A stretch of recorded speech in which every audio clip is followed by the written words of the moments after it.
Welcome to the StatTree Help video module for reliability analysis.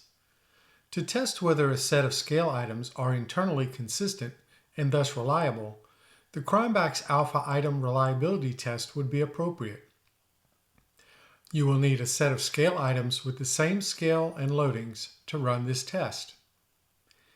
In looking at the Nonverbal Expectancies questionnaire, all of the compliance with the rules scale items would be appropriate for this test.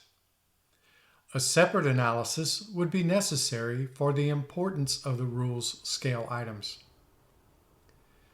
To run the Cronbach's alpha test for item reliability in Spider, type in the following Python code.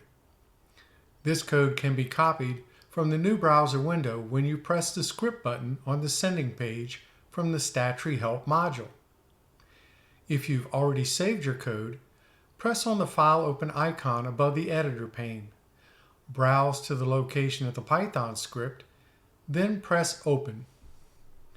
Select the lines of code to be run, then press the Run Selected icon.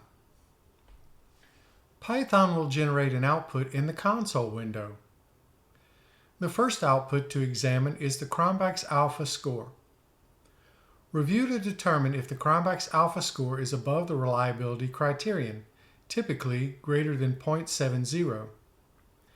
If the score does not attain the criterion, examine the alpha if item dropped output.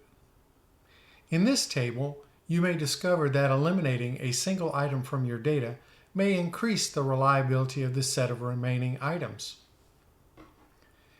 If the reliability figure meets your preset criterion, you will need to report your test results in your research paper. In this test, we have met our reliability criterion for the Likert type scale items.